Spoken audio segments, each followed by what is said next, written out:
Hai, Senres Bordes, dan pada podcast kali ini saya mau ngebahas tentang cara membuat keputusan di antara dua pilihan ya.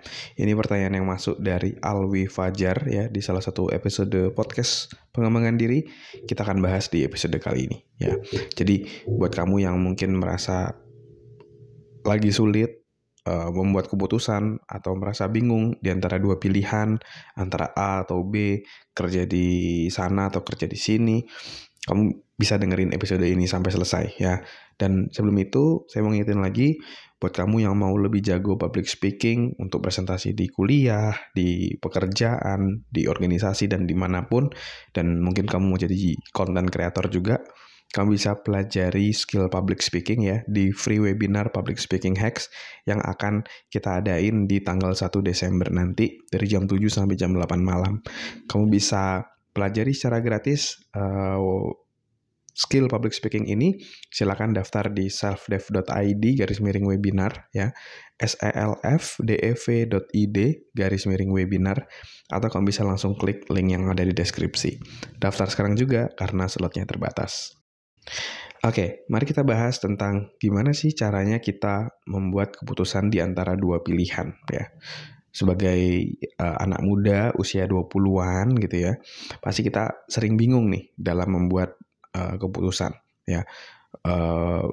Pilih A atau pilih B, pilih kerja di sini atau kerja di sana kayak gitu ya, dan berbagai macam hal lainnya.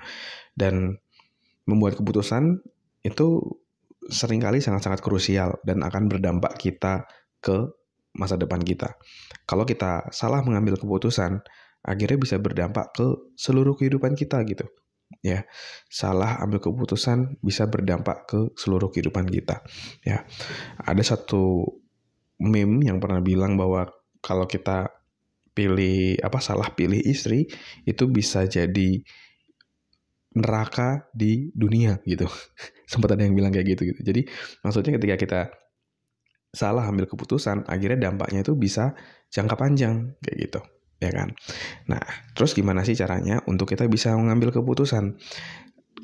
Prinsipnya sederhana. Ketika kita mau ambil keputusan yang tepat, kita harus tahu kriteria yang jelas dulu dari pilihan yang mau kita ambil.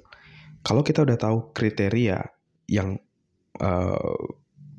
mau kita ambil, kita akan lebih mudah memfilter ataupun mengambil keputusan di antara pilihan tadi ya. Dan yang biasa saya lakukan itu adalah saya membuat satu yang namanya decision matrix ya. Jadi saya akan mengkaji misalnya dua pilihan saya tadi dengan menganalisa aspek-aspek lainnya. Nah, biar lebih jelas saya akan memberikan contoh. Misalnya waktu itu sekitar tahun 2017 atau 18 ya, saya agak lupa. Waktu itu saya saat itu sedang bekerja di salah satu perusahaan startup di Jakarta Barat gitu. Terus 1,5 tahun berlalu ketika sudah bekerja di sana, saya mulai cari opportunity dan akhirnya dapat kesempatan untuk menjadi seorang HR consultant di salah satu perusahaan di Kelapa Gading gitu. Dan itu membuat saya bingung gitu. Saya mau pilih perusahaan saat ini atau mau pindah. Di satu sisi saya ngerasa di perusahaan ini saya udah deket sama orang-orangnya, sama atasannya, sama tim-timnya. Sedangkan ini perusahaan baru kayak gitu. Mana yang harus aku pilih? Dan dari situ akhirnya saya mulai membuat analisa sederhana gitu ya, namanya decision matrix. Kamu bisa googling ataupun menggunakan ChatGPT juga untuk tahu tentang teknik ini detailnya. Dan sederhananya kayak gini, saya tulis tuh pekerjaan saat ini perusahaan A gitu ya, bawahnya perusahaan B, lalu itu garis vertikalnya dari atas ke bawah.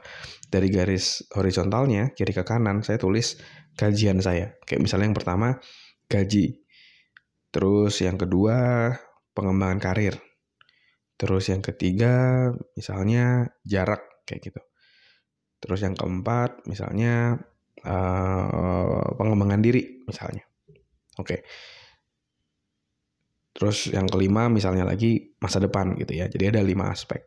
Nah, dari setiap aspek itu saya berikan skor gitu di antara pilihan-pilihan tadi. Misalnya contoh, di perusahaan yang dulu ya, yang tempat saya bekerja di perusahaan A, itu secara karir kayaknya sih bakal mentok di situ aja karena perusahaannya kecil dan tidak punya jenjang karir yang menjanjikan juga seperti itu.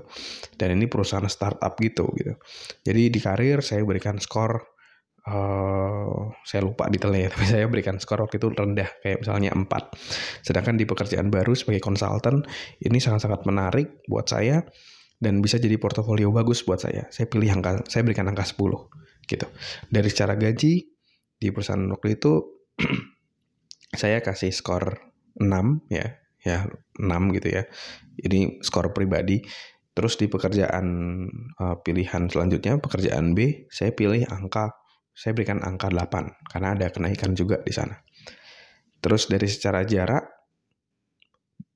saya akhirnya memutuskan untuk menghapus kriteria tadi karena saya memang belum punya tempat tinggal pasti waktu itu, dan saya karena merantau juga dari Surabaya, jadi saya bisa pindah-pindah kos dan jarak jadi bukan suatu isu buat saya. Terus habis itu tadi terkait pengembangan diri gitu ya, pengembangan diri. Kalau di perusahaan yang saat ini, perusahaan A, itu saya kasih skor 7 gitu, karena udah 1,5 tahun dan role saya itu aja dan bakal mentok gitu. Dan sudah mentok mungkin.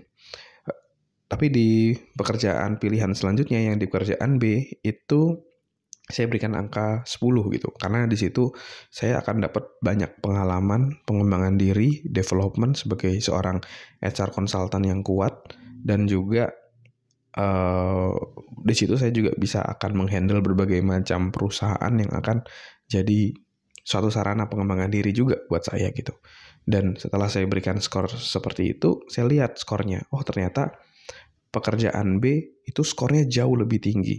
Ya, lebih unggul dari karir, gaji, pengembangan diri, dan lain-lainnya. Dan akhirnya dari situ saya memutuskan untuk mengambil pekerjaan baru saya tadi.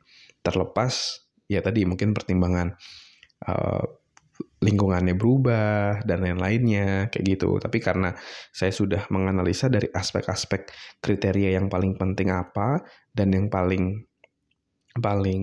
bobotnya paling tinggi seperti apa, dan ternyata pekerjaan baru ini adalah yang pilihan terbaik buat saya waktu itu. Dan akhirnya saya putuskan ambil pekerjaan B itu. Dan setelah saya ambil, ternyata itu adalah keputusan tepat, dan saya sangat bersyukur juga ambil keputusan itu. Akhirnya itu menjadi batu lompatan saya untuk opportunity selanjutnya. Sampai sekarang saya menjadi salah satu head HR di salah satu perusahaan swasta dan berbagai macam hal lainnya ya. Jadi saran saya buat kamu yang mungkin lagi bingung membuat keputusan, coba kamu tulis ya tadi ya pilihannya apa, terus kamu juga compare aspek-aspek yang mau kamu bandingkan apa aja dari kiri ke kanan gitu ya, sehingga kamu bisa memberikan skor untuk setiap aspeknya untuk pilihan-pilihanmu tadi ya. Mungkin kamu ada di antara 2 pilihan, 3 pilihan atau lebih banyak pilihan. Kamu jembrengin aja gitu ya. Terus kamu analisa dari aspek-aspek ataupun kriteria-kriteria yang mau kamu kaji sebagai dasar kamu membuat keputusan ya. So far itu sangat-sangat efektif buat saya, dan semoga juga bisa efektif buat kamu dalam mengambil keputusan yang tepat untuk hidupmu dan membuat hidupmu jadi jauh lebih baik. Oke? Semoga bermanfaat. Thank you semuanya. Never stop learning because life never stop teaching. Oh iya, jangan lupa kalau kamu ngerasa podcast ini bermanfaat, jangan lupa share ke orang-orang terdekatmu agar makin banyak orang yang dapat manfaat. Oke? Thank you.